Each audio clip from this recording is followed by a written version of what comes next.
بسم اللہ الرحمن الرحیم۔ السلام علیکم۔ تحصیل تونسا شریف سے میں نے اپنے سفر کا آغاز شروع کیا ہے اور میری منزل ہے کوہ سلیمان کا علاقہ بارتھی۔ یہ ڈیرہ غازی خان کا ایک قبائلی علاقہ ہے جس کو ٹرائبل ایریا بھی کہا جاتا ہے۔ ٹرائب کا مطلب قبائل اور ایریا علاقے کو کہتے ہیں، اس لیے اس علاقے کو ٹرائبل ایریا کہا جاتا ہے۔ یہاں کا مادری زبان بلوچی ہے اور اس جگہ کی اونچائی 1440 فٹ ہے۔ حکومتی نمائندوں اور سرداری نظام کی وجہ سے اس علاقے میں ترقیاتی کام نہ ہونے کے برابر ہیں۔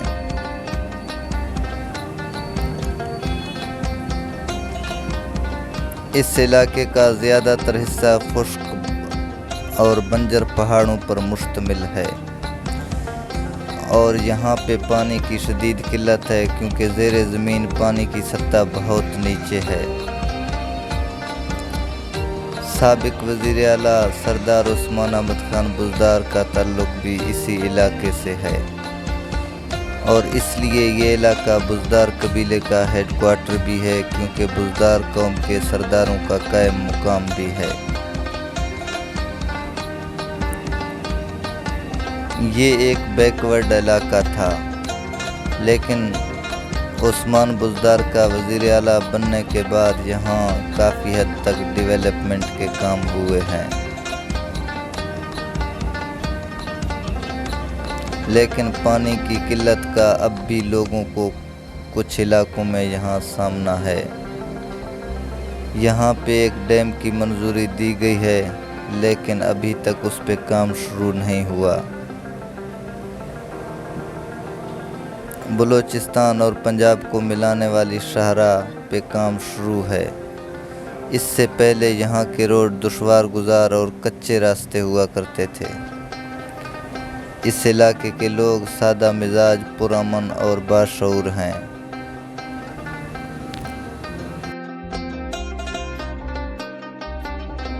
بسم اللہ الرحمن الرحیم۔ السلام علیکم۔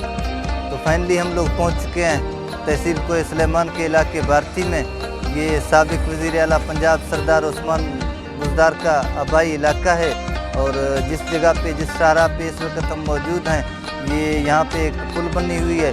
کچھ عرصہ پہلے یہاں پہ پل کی سہولت نہیں تھی اور ان علاقے کے لوگوں کو یہاں شدید مشکلات کا سامنا تھا، کیونکہ یہ بارانی پانی ندی نالوں کا جب یہاں سے گزرتا تھا تو یہ راستہ بلاک ہوتا تھا، اور ابھی الحمدللہ کچھ عرصہ پہلے یہ پل کمپلیٹ ہو چکا ہے اور یہاں پہ ابھی کوئی اس طرح کا مسئلہ نہیں ہے۔ اور آخر میں آپ لوگوں کو ایک کہانی سناتا ہوں۔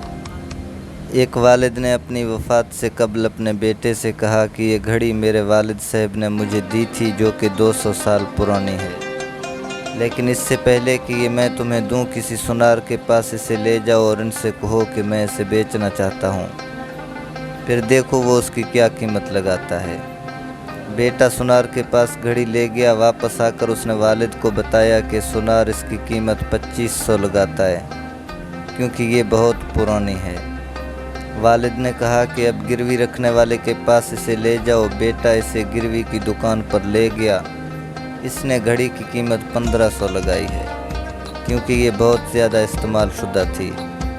اس پر والد نے بیٹے سے کہا کہ اب اسے عجائب گھر لے جاؤ۔ وہ اسے عجائب گھر لے گیا اور واپسی پہ پرجوش انداز میں والد کو بتایا کہ عجائب گھر والے اس کی قیمت 8 کروڑ لگاتا ہے اور وہ اسے اپنے مجموعے میں شامل کرنا چاہتا ہے۔ اس پر والد نے کہا میں تمہیں صرف یہ بتانا چاہتا ہوں کہ صحیح جگہ پر ہی تمہاری صحیح قدر ہوگی۔ اگر تم غلط جگہ پہ بے قدر ہو جاؤ تو بالکل بھی غصہ مت کرنا، وہیں لوگ جو تمہاری قدر جانتے ہیں وہی تم کو دل سے داد دینے والے ہوتے ہیں۔ اس لیے اپنی قدر پہچانو اور ایسی جگہ مت رکنا جہاں تمہاری قدر نہ ہو۔